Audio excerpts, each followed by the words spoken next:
तो hi guys, आज हमारे साथ हैं हमारे सीईओ मिस्टर जुल्बदैन अंसारी।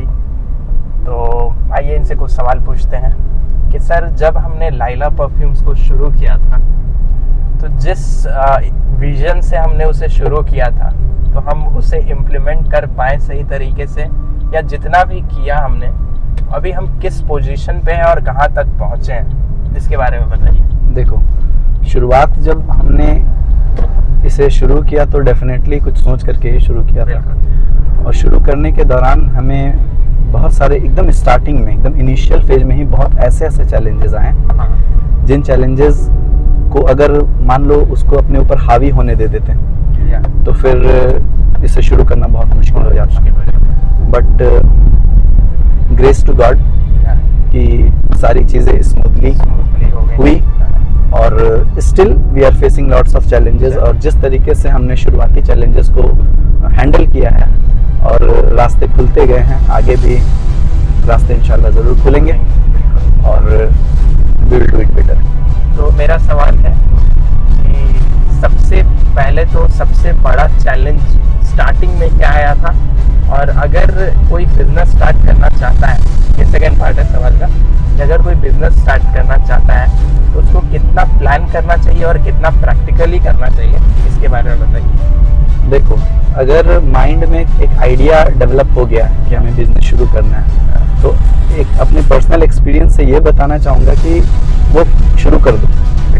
इसलिए शुरू कर दो क्योंकि हम लोगों को प्लानिंग करने में एटलीस्ट 2 साल लग गए। 2 साल से बस सोच रहे थे, रोड मैप तैयार किया जा रहा है, उसके बारे में क्या क्या चीज़ें करनी है, बस ये सोचते हुए डेली प्लानिंग चल रहा है और दिन गुजर जा रहा है। बट जिस दिन शुरुआत किए उस दिन से, एज इफ आई रिमेम्बर, कि उससे एक दिन पहले कोई भी ऐसा चीज़ माइंड में था नहीं, सोचे नहीं थे कि हाँ अब कल से शुरू कर देना है। बस वो दिन जब आया तो डेफिनेटली वो डायरेक्टली शुरू हो गया।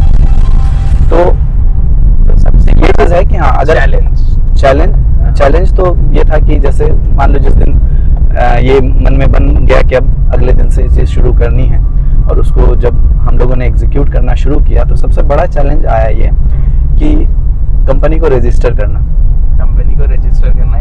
एक चैलेंज था। रजिस्टर करने में हमें बहुत चीज़ों को देखना पड़ा, हमें कोर्ट जाने पड़े, वकीलों से मिलना पड़ा। उसके बाद कंपनी चलो रजिस्टर हो गया। कंपनी रजिस्टर होने तक ही चीज़ें सीमित नहीं थी, उसके बाद भी बहुत सारे चैलेंजेस आए। जैसे कि नाम हमने डिसाइड कर लिया, और नाम डिसाइड करने के बाद फिर हमें जहन आया कि सिंस ये हम लोग का अपना ब्रांड बनने वाला है तो ये और कोई इस नाम से और कोई चीज़ें ना चल रही हैं, तो फिर we have to search our names in trademark list. फिर हमने ट्रेडमार्क लिस्ट में नेम ढूंढा और हमें अपने नाम का एक ऑलरेडी ब्रांड उसमें रजिस्टर्ड मिला। जब वो नाम रजिस्टर्ड मिला तो वी थॉट कि अब क्या करें आगे, सिंस इस नाम को ही सेलेक्ट करने में हमें काफ़ी टाइम लगा था। तो ऐसे ही कुछ चल रहा था, तो फिर you CFO only said that कि उस टर्म में से एक वर्ड ए को हटा दिया जाए, और ए हटाने से हमारे नाम पे कोई फर्क नहीं पड़ा, बल्कि और बेटर हो गया। प्रोनाउंसिएशन बहुत लोगों को दिक्कत आती है प्रोनाउंसिएट करने में, but it is Laila perfume. It is Laila perfume. तो ये सारे चैलेंजेस आए, और सिंस हम लोग इस फील्ड में बिल्कुल नए थे तो हमने गूगल का सहारा लिया, यूट्यूब देखे, चीज़ों को समझा, और उसके बाद फिर जा करके चैट जीपीटी तो अभी तक बहुत सारी चीज़ों में अभी तक हेल्प कर रहा है, थैंक्स टू चैट जीपीटी।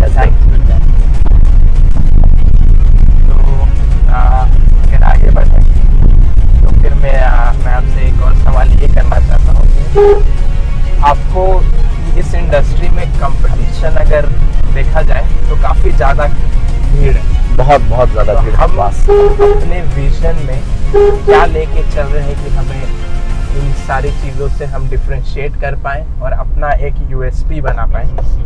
देखो, ये तो बिल्कुल सच बात है कि अगर हम हर दिन इंस्टा को खोलें तो एवरीडे जैसे ही इंस्टा खोलते एक नया ब्रांड दिखता है, एकदम नया, यूनिक, वेबसाइट होता है उनका, प्रोडक्ट्स लिस्ट किए हुए होते हैं, हर दिन नया ब्रांड मिल रहा है। इसका ये मतलब है कि ये जो फ्रेग्रेंस इंडस्ट्री है ये धीरे धीरे बहुत ज़्यादा क्या कहते हैं उसको, एक क्लस्टर्ड मार्केट होता चला जा रहा है। मार्केट होता है, सही बात। तो यही है कि सरवाइव तो इसी में करना है, बट कुछ हमें उनसे यूनिक करना है। तो डेफिनेटली हमारा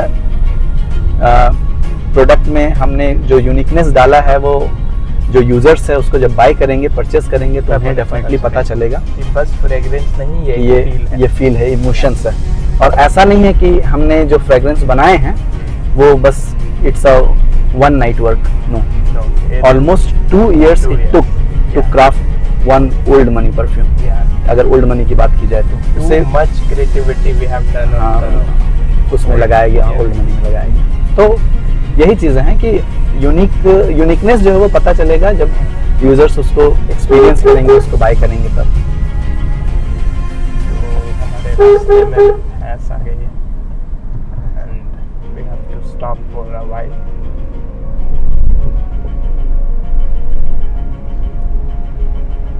इन सब ग्रीनरी को देख के मुझे बस ओल्ड मनी याद आता है। ये old money is something different, very different and very unique.